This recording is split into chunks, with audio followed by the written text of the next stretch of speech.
So this is a remake to the original presentation because my dumbass forgot to hit record. So I'll go through it one more time for you guys. So this was a presentation on the war on masculinity, but it was more than just men and testosterone. This was a whole discussion on both genders, the infertility of both genders, testosterone, estrogen dominance, and how the kind of hormonal deregulation within both genders affects fertility and other factors of well-being. So that was kind of the gist of this presentation. And part of solving a problem, and the first step in kind of solving any problem, is just acknowledging that there is one. And that's kind of like the hopes of this presentation right here. So this is part one of a multiple part series. And part one is just focused on presenting the issue as well as proving why this is an issue that is significant and an issue that needs a little bit more awareness. So the issue or the problem is that hormonal imbalances led by both lifestyle and environmental factors are strong contributors to infertility, decreased well-being amongst millions of men and women worldwide. So that's the issue here. So let's go into that first component, which was discussing testosterone. So this is just a quick 101 on testosterone. Testosterone is the primary male sex hormone responsible for the primary sexual characteristics as well as the secondary. Primary and secondary are differentiated based on whether they're observable at birth or if they take time to develop. So primary sexual characteristics, for example, are the gonads or the testes and sperm within the males. And then within the females, we have the ovaries and the follicles. So we're kind of born with those. Those are the primary. And then the secondary develop over time. And this is what we see with puberty. Like over the course of their youth, both boy and girl kind of look the same until they hit puberty, and then they kind of go their separate ways. And this is that secondary characteristics taking hold. And this is another window of susceptibility. I'm going to kind of use that term a little bit later on, but this is referred to as a window of susceptibility. It's periods of drastic hormonal changes. And this matters in terms of platelets and xenoestrogens, chemicals, but we'll get into that later. Let's kind of not jump the horse here. I tend to do that a lot during these presentations because I get excited. But anyways, so what does testosterone do after puberty? And it's not just for males. Testosterone is also very relevant and very important for females as well. So what does testosterone regulate? And testosterone regulates metabolism, body composition, sexual function, sperm cognition, mood, bone density. All of these things are kind of interplayed with testosterone, estrogen, and other androgenic compounds. So just we need it. It's essential, and having too low of it is also not a good thing. So what's happening to testosterone? What are the trends of testosterone? And testosterone has been decreasing at a rate of just under 1% per year. And to some of us, this may seem insignificant. Like, what is 1%? Well, if we compile that 1% over the period of time that it's been studied, or specifically in this meta-analysis in which they compiled a lot of studies over the course of time, the earliest that were, significant enough to be included in this meta study were from the 1960s. And what we see from that time is that testosterone has decreased over 50% in Western nations since the 1960s. 50%. And that's one or two generations. Think about the implications for ourselves and the next two generations. Like, this is a crisis, and just like we talk about global warming, this is a health crisis that needs to be addressed.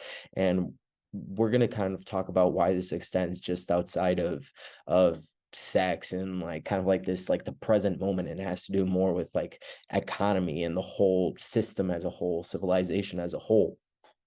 But that's when we talk about fertility. So first, let's talk about what is the condition of low testosterone. What is hypogonadism? Hypogonadism is a clinically diagnosed condition categorized by both subjective and objective measures of low testosterone. So it affects about 4 to 5 million people, men in the US, but it only has a 5% diagnosis rate.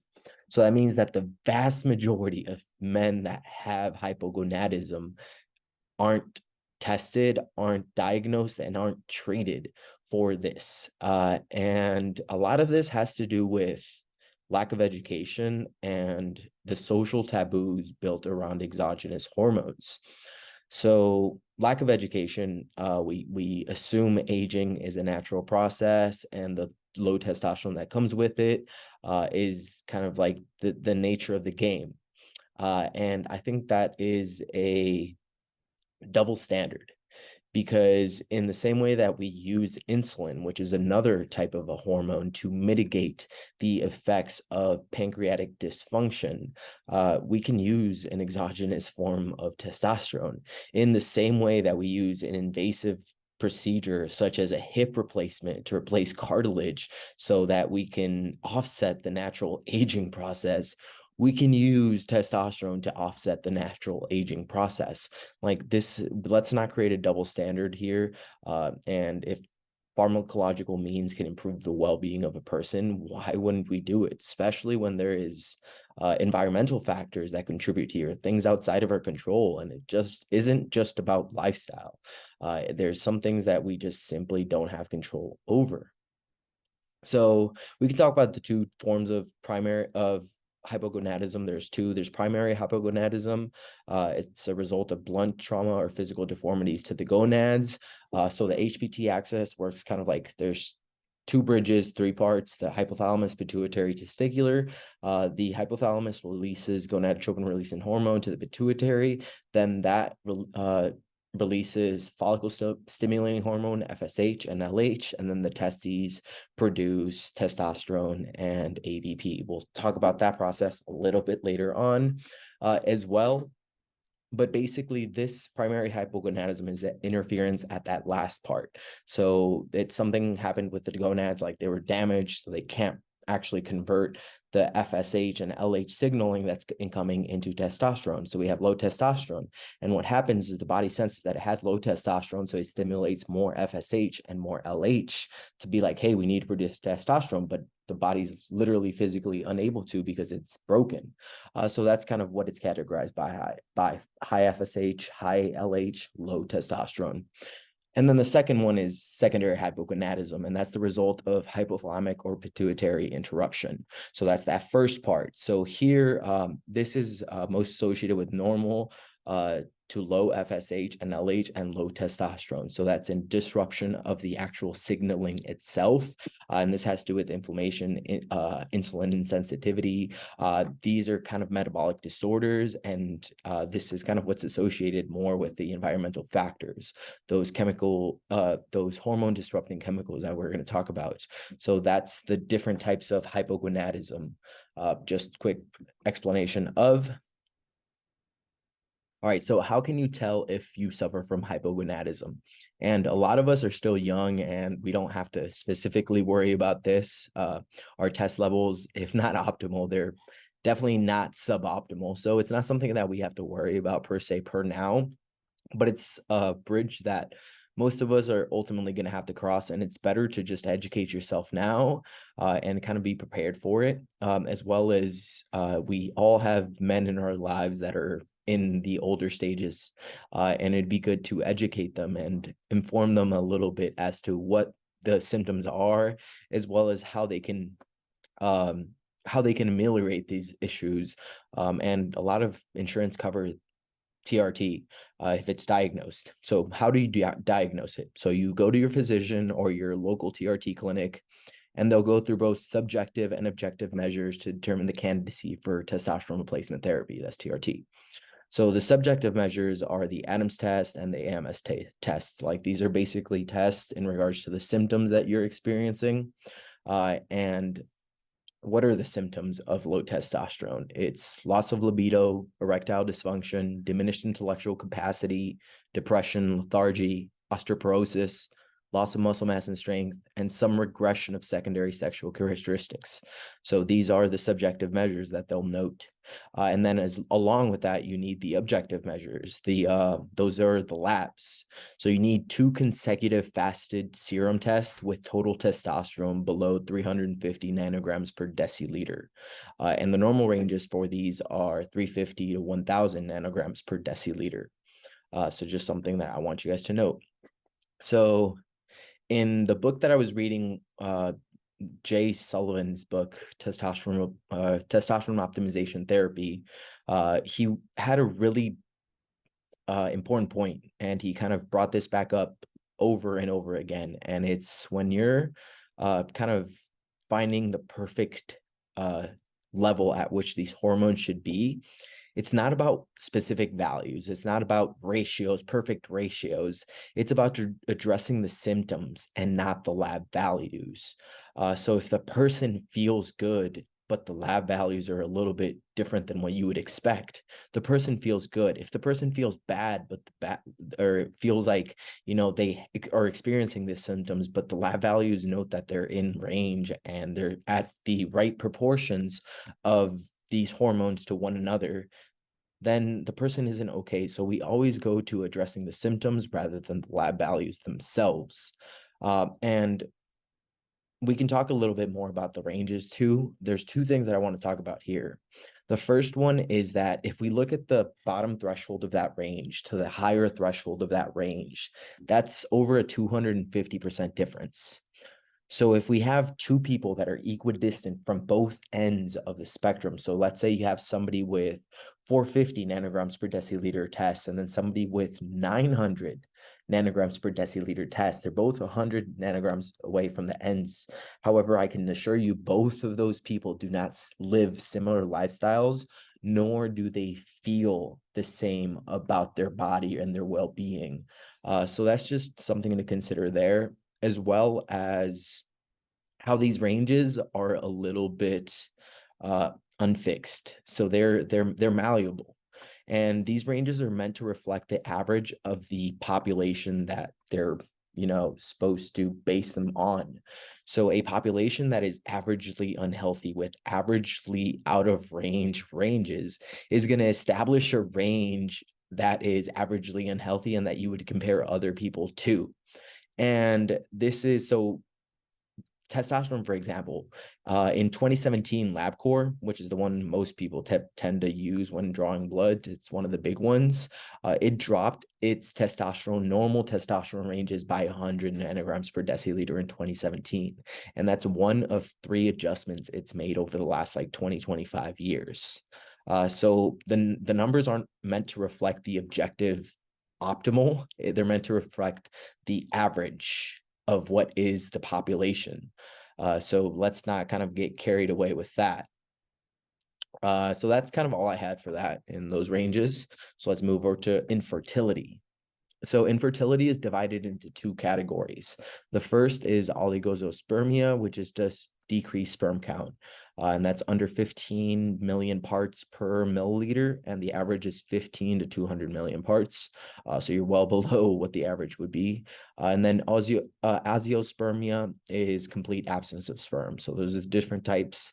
And up until now, I've read all the research, and there's nothing that can conclude that testosterone has direct implications with sperm. Like, science is very, very direct when it wants to prove something. However, without us kind of noting that this is for certain, let's kind of just look at the facts and see and draw our own conclusions and see if perhaps there may be a correlation. And it's not to say certainly there is one, but maybe there's something here. And it's the facts are that testosterone levels have declined by 50% since the 1960s. That's also paired with the fact that birth rates have decreased from 5.4 to 2.6 in that same time. So birth rates is how many children are born per household, per couple. And 2.1 is the minimum in order to sustain a population. That gives us, replaces both parents and also gives us a 0.1 in case of an early RIP. So that's the number that that's the minimum effective dosage, basically. And we're approaching that. And the difference between both of these numbers is 50% as well. It's just under 50%, but over the recent years, we've been using technology to replicate pregnancy. So I forget the exact term that is used for it, but it's just technology assisted pregnancy, I think it's called. But it's basically in vitro fertilization and other sort of processes of that kind. And these are becoming more popular. And in some countries like Israel, they're actually providing government subsidies for families that go through these procedures. And the thing about birth rate is that it's more amplified in Western nations. So if we look at like South Korea, their birth rate is 0.89. If we look at Japan, their birth rate is like 0.12, 0.13, something like that.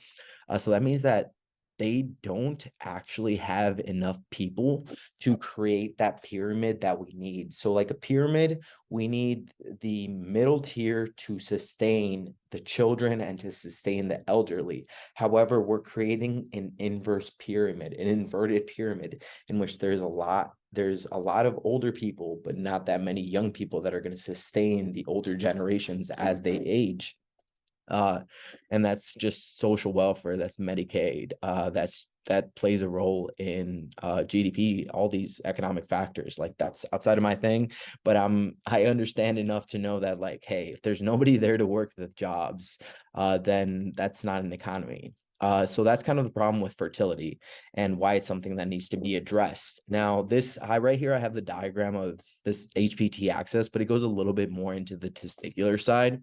So we can see that there's two kinds of cells in the testicles. There's the Leydig and then there's the Sertoli cells. The Leydig are stimulated by LH to produce testosterone. The Sertoli are stimulated by FSH to produce ABP, androgen binding protein. And together, these two make sperma. So if you have less testosterone, then perhaps there might be the possibility that you have less sperm. But the correlation, as I said, hasn't been proven yet. But I mean, Dr. Shauna Swan. Shauna. Fuck. I'll have to look at her name specifically. It's those two parts, one mixed in the other, but all of her research was kind of focused on this right here. And I'm going to talk more about her in the platelets section and chemical disrupting compounds. So we'll get to that and I'll figure out what her name is also. Now, a good practice of science is always to present a counter argument or something that tries to disprove the point that you're trying to make. And the point that I'm trying to make is that low testosterone leads to low infertility, which is leading to the birth rate decline that we see. And it is a reproductive crisis. So that's the point. So kind of what's the counter argument here? What's the main counter argument? And it has to do with women's suffrage and how that has contributed to a new dynamics of families and birthing rates. So increased education, increased access to contraception, and urbanization all have had positive benefits in society and women towards women's suffrage and women's ability to step outside of the household and enter into the professional world. And while I agree that all of these things are good, the woman's reproductive health is still under attack. Like there's still things that are affecting it. And let's cover a little bit of those signs and what those conditions could be. And it's 31.1% of women of childbearing age were obese in 2020. This puts them at a greater risk of medical complications. So obesity is an epigenetic trait. So it is passed down by the parents within the genes, but it is not expressed. The genes are not expressed until lifestyle factors amplify them. So they remain dormant. And somebody that has a gene that expresses insulin resistance and lives a lifestyle of not managing insulin levels through food or through proper activity, they're just going to increase the propensity for these genes to express themselves and to lead to insulin resistance, which leads perhaps to obesity or other metabolic disorders. And this is the same for other genes, but that's basically how the epigenetic side of it works, where it's biological, but it's also environmentally influenced. And then 20% of women suffer from PCOS. Findings point towards epigenetic factors through lifestyle and environment. So PCOS is polycystic ovarian syndrome. And this is categorized by three factors. And if you satisfy two of these three criteria, you may be diagnosed with PCOS. And the first one here is irregular menstruation cycle. And this is often due to the inability to ovulate. So the egg is not released from the ovaries, so the natural ovulation process cannot occur. And then the second criteria is high androgens. So if you are experiencing more testosterone or less estrogen, you are in an androgenic or a androgenic dominant environment.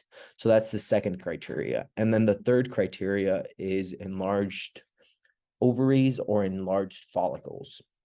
So as I said, kind of like these follicles inside the ovaries, they remain follicles, but it's not until it leaves the follicle that it turns into an egg, or it is an egg. So this is the follicles enlarged, and because they're enlarged, then they enlarge the ovaries themselves.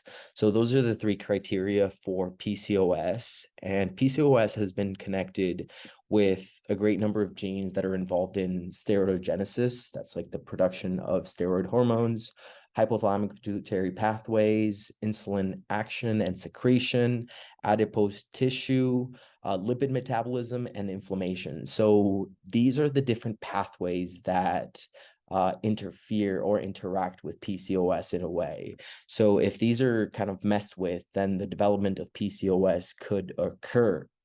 So that's just another reproductive effect of these lifestyle and environmental factors and how they all contribute to that. And the last one here is 62% of women of reproductive age have platelets in urine tests, and this leads to platelet syndrome.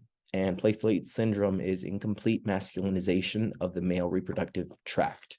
And then this is what most of the research that was conducted with Dr. Shauna Swan, in which she was kind of like studying women that were pregnant and then kind of children later on in college. And she was trying to see if there was a correlation between platelets and any form of disruption to the reproductive system. And what she found was that the AGD, the anogenital distance, that's the distance between the bottom of the anus and the bottom of the scrotum, this is substantially enlarged in males. And what she found was that in women that have been exposed to platelets through most of their pregnancy or high levels of platelets, the child's AGD is actually smaller. And later on in a separate study, she found out that college students who have shortened AGDs also have lower sperm counts. So the relationship between platelets and AGD and testosterone levels and fertility, it's all interrelated. And that's kind of what she's just trying to kind of like, she had these separate studies, but she's trying to draw this complete connection. And it's a little bit difficult because if you think about it, I mean, you need to study a pregnant woman and then study that fetus through its development, through its like childhood, through its adult life. So these tests take a lot of time, and that's why we often have to piece certain parts and where we can't draw direct connections until it's like scientifically proven, but it takes time to kind of prove these things.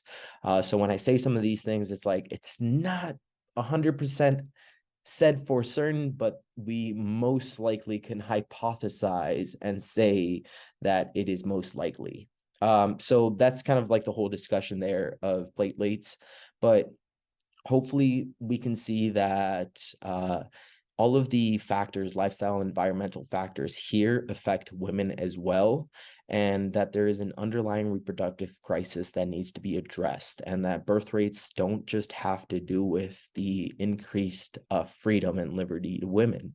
There's more at line here. There's more at stake here. There's more things that are affecting this.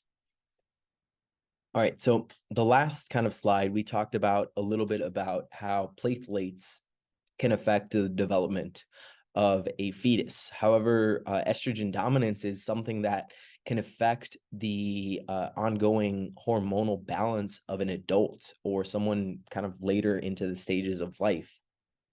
So estrogen is a hormone that is produced through the aromatization of testosterone. So you have testosterone, then that aromatizes and converts into estrogen. And that aromatase enzyme, that thing that makes the transition, is dependent upon the amount of is dependent upon the amount of adipose fat. So somebody that has more adipose fat has more aromatase enzyme. Therefore, they are more prone to convert more testosterone into estrogen. And then that leads to estrogen dominance. And that's the first part here, called with excess aromatization.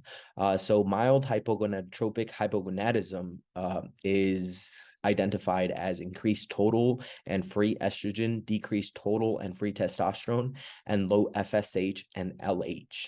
So kind of what happens in these situations is somebody that has high levels of estrogen, the body senses these high levels of estrogen, so it negatively inhibits the production of testosterone. And how does it negatively inhibit it? Well, it kind of goes to the hypothalamus first, decreases gonadotropin releasing hormone, that decreases FSH, LH, and then the testes are told, hey, we don't need as much testosterone right now.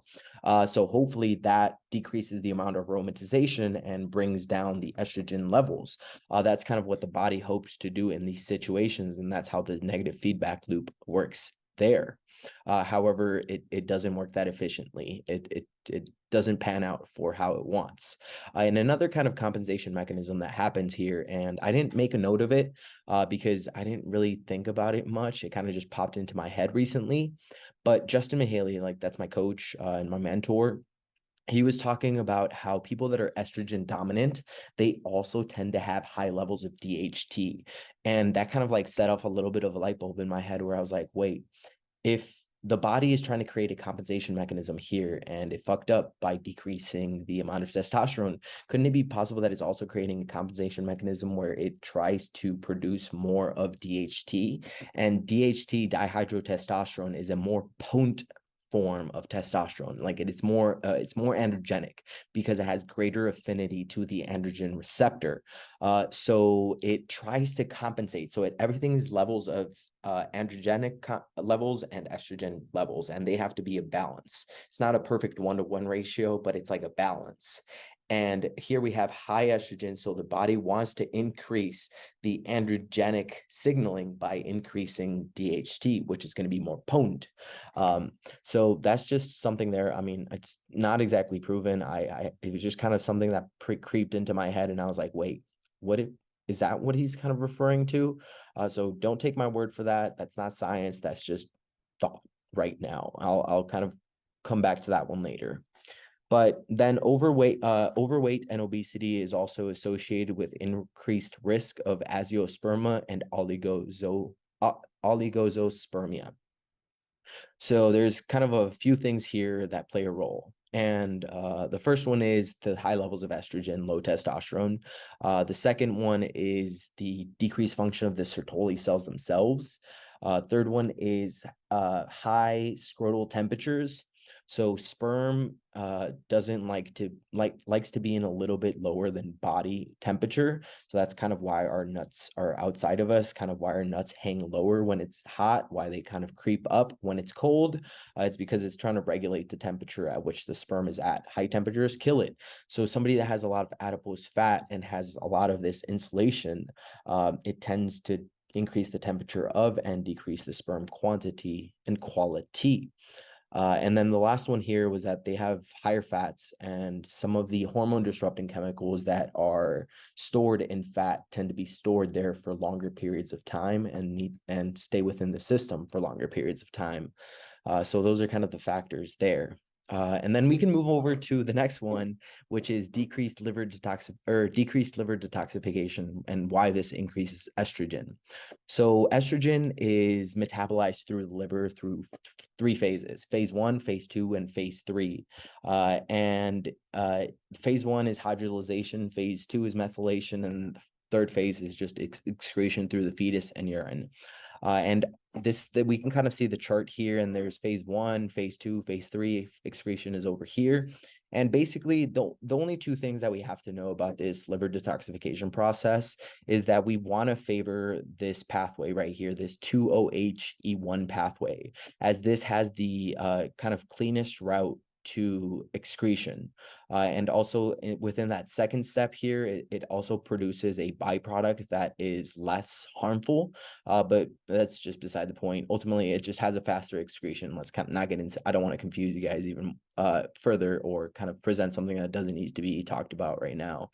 And then this 4-OH is actually the most dangerous. We don't want that one because this has the potential of going into a quinone form, a semiquinone, then it goes to a depurinating adduct, and then to depurinating adducts are basically they're trying to copy DNA, and they have the risk of copying DNA ineffectively. And when they do, they kind of bind to the DNA so that the proteins that go around kind of spell checking the DNA are unable to spell check because the depurinating adducts stick to the DNA. That's just a little bit of like a nuance, another nuance for you guys. But yeah, so we don't want that. And we also don't want the 16-OH because this doesn't efficiently excrete the estrogen. So we want to favor this 2-OH. Like that's what we want. And what we know is that leptin is associated to an increase of 4-OH pathway metabolism. So it encourages the estrogen to be metabolized through this one. And leptin is a hormone that is directly related to body fat. So the more body fat we have, the more leptin we have. So we can see another example why excess body fat is not a good thing, and why excess body fat is increasing estrogen dominance within the body. And then the last one here is daily alcohol consumption increases serum estrogen levels of E1 and E2. So E1 is estrone, E2 is estradiol. Estradiol is the most potent form of estrogen. So that's one we really have to manage and really have to look out for. And what alcohol does is basically we have to think about it. It's another toxin, and most of the toxins are kind of processed by the liver. So if we're forcing the liver to process this toxin, this ethanol from the alcohol, and we're also forcing it to process all this estrogen from whatever kind of underlying conditions we have that cause estrogen dominance, we're forcing the liver to do a lot of work. And then furthermore, alcohol disrupts the gut biome. And that's the third component we're going to talk about here, and that's gut dysbiosis, and specifically the estrobolome. So the estrobolome are bacteria that produce enzymes that increase estrogen within the body. And there's two main ones that we're going to talk about right now. And the first one is beta-glucuronidase. So glucuronidation is the process of wrapping a estrogen in this little kind of like vesicle so that it can be shipped out and excreted through feces or urine. Beta-glucuronidase actually unwraps this vesicle so that the estrogen is free to be released and it can be reabsorbed back into the system. So we don't want a lot of this enzyme, and that kind of this tends to occur when we have a imbalance in good and bad bacteria, as well as an overgrowth. So even though the bacteria could be in a good ratio, like a 1-to-1, we have too much of it, and that's also not good. So these are all cases of SIBO, leaky gut, gut dysbiosis is just the general term for an imbalance of bacteria. And then the second one is steroid sulfatase, and this increases the conversion of steroid sulfate into estrone E1, and that estrone E1 is that estrogen version that kind of goes through the process of detoxification, we don't want to increase the levels of estrogen. And the second one is DHES into DHEA. And DHEA is a precursor to testosterone. So it increases the production of testosterone, but it doesn't increase testosterone levels because we're already in a body that tends to already convert testosterone into estrogen. So we actually are left with more estrogen rather than more testosterone. So it's not a one-on-one there. We're actually kind of lopsided towards the side we don't want to be on. So this is estrogen dominance. And something I kind of should have noted from early on is that estrogen is important in women, but because it increases water or fat retention. So in order to be able to give birth and have ample energy to sustain two human beings, there needs to be more stores of fat. So estrogen is related to that. So we can see why estrogen and fat within males may not be a good thing, and specifically in large quantities for females may not be a good thing. So the kind of looking out for estrogen dominance in that regard.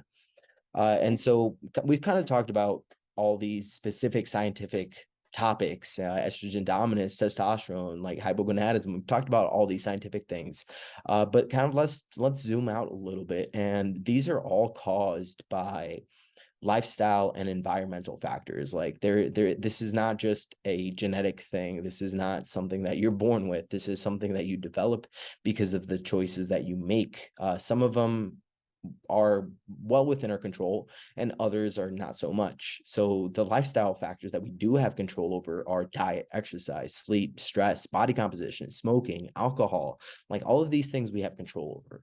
And then the environmental factors, which we don't have as much control over, is our location, whether we live in an urban or rural setting. So and that just increases our exposure to these chemical disrupting compounds. And then we have all of the socioeconomic status, and that has great implications as to what certain products you buy, what food qualities you have access to, the facilities, our ability to manage stress more effectively has a lot to do with wealth and our ability to, pay the bills to some degree. All of these things are kind of softly related and softly control the management of these conditions. So that was basically it for this presentation, and it's to be continued into the next part, which is possible solutions to reversing or ameliorating the effects of these conditions. So we're going to talk a little bit more about testosterone optimization therapy, the lifestyle factors that can be addressed, as well as supplementation for both men and women. So that's going to be the next presentation.